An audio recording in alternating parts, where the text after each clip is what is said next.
Blessed day to you, all my sports to the bone people. Back at it again with another video. Thank you all for tuning in. All right, so we're going to be talking West Indies Breakout T20 League. Specifically, we will zoom in on last night's game, talking about Trinidad and Tobago Legions versus Barbados Pelicans. Now, this one was an interesting game. It was a low-scoring encounter, but it was very interesting. Trinidad and Tobago Legions ended up winning the game by 64 runs. Yes, they scored 165 and they ended up winning the game by 64 runs. I mean, at one point in time, Trinidad and Tobago Legions didn't even seem as if they were going to get anywhere close to 150.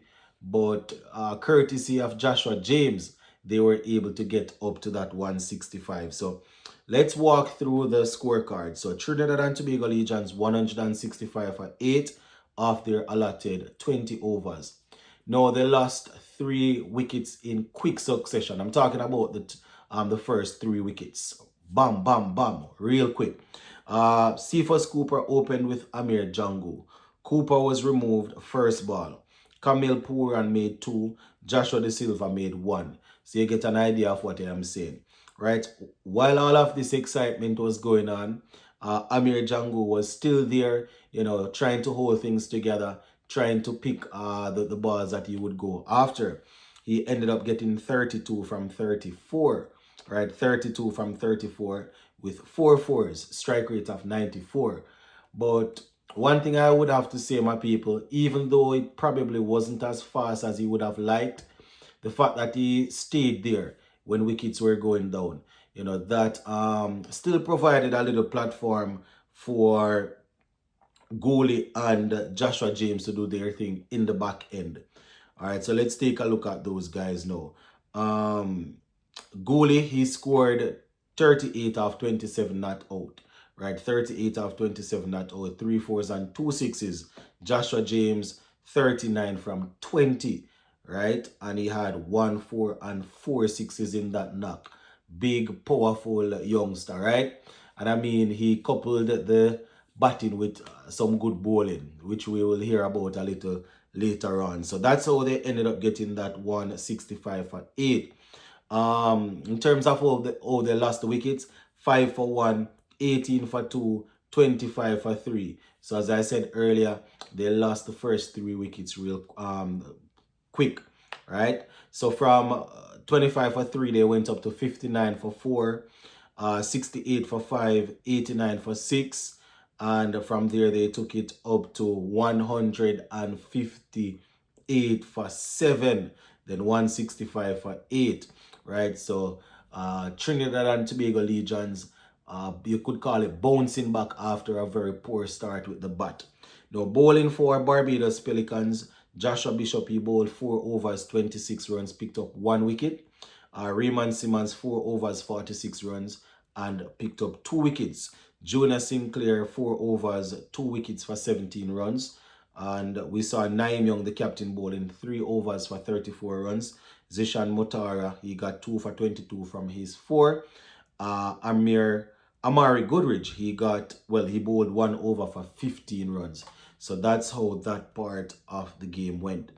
Now, in reply, Barbados Pelicans, their top order basically did the same thing that Trinidad and Tobago Legions top order did. Right? I mean, Boucher, he looked good. The wicketkeeper at the top, he got 23 from 17 before he was removed. Right? Apart from Boucher, nobody else in the top 4 didn't really get much. Kadeem Alain got 2. Shakir Paris got 4. Kevin Wickham 1. Naim Young, he made 33. Right? Naim Young, he played some good shots. Right? 33 from 36. 3 fours and 1 6. Right? Richards made 5 and Motara made 11. No one else was able to get into double figures. Let us zoom in on the bowling, my people, because we saw some excellent bowling from Johan Lane. He actually bowled, I think his first over, it was the first over that he bowled, was a wicket maiden. Yes, wicket maiden, my people. He did extremely well. right? He bowled 4 overs for 7 runs with 2 wickets. 4 overs for 7 runs. Mind you, he's not a spinner. It's usually the spinners that we see behave them sort of way, especially in the bowling in the power play. So 4 overs, 1 maiden, 7 runs, 2 wickets. Very good there from McKenny Clark. I was watching. I mean, probably there are a couple of things that the batsman could have done to try and enforce himself on him, but he did pretty well. He did pretty well with the ball. Let me just take a look at the rest of the bowling, then I'll talk a little bit more about the game. Right, so McKenny Clark, he bowled 2 overs, 1 for 20, also did well. Yohan Lane, as I said, 4 overs, 2 wickets for 7 runs. We also saw Navin Bidasi, he bowled 4 overs, 2 for 11. Mikel Govey, he bowled 3.3 overs, picked up 2 for 14. Joshua James got 2 for 21 from 3. Joshua James also bowled well. Joshim, he bowled 1 for 22 from his 3 overs. That's Damian. So some good bowling, my people. Some good bowling. I mean, some shots that some of the shots I tell you, you can see that these players are not very experienced, especially playing the T20 format. Some of the shots that they played, if a man just start watching them, they would be like, these guys are not ready. But we have to remember that it's called a Breakout T20 league for a reason. Not a lot of these players are very experienced. Well, they are not experienced in terms of T20 cricket at the highest level, right? So we're hoping that as the tournament goes on, they will improve, right? In terms of people putting down catches, overthrows, and just some simple stuff, man, just flicking the ball in the air and getting out. All of them little sort of things, we're hoping that they will be able to rectify. So that is basically how it looked, my viewers and subscribers. Good to see the leg spinners also taking wickets. You understand the first game, which was Windward Islands versus I think that one was Windward Islands versus Guyana. We saw the leg spinner doing his thing. In this one, we also saw leg spinner.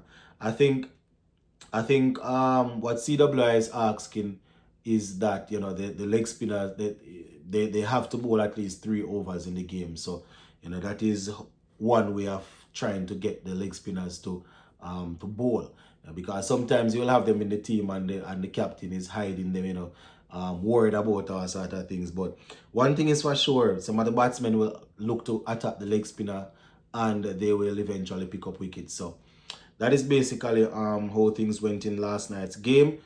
Trinidad and Tobago Legions walking away victorious by 64 runs, bowling out Barbados Pelicans for 101 in 19.3 overs after making 165. Once again, my people, be patient with them, right?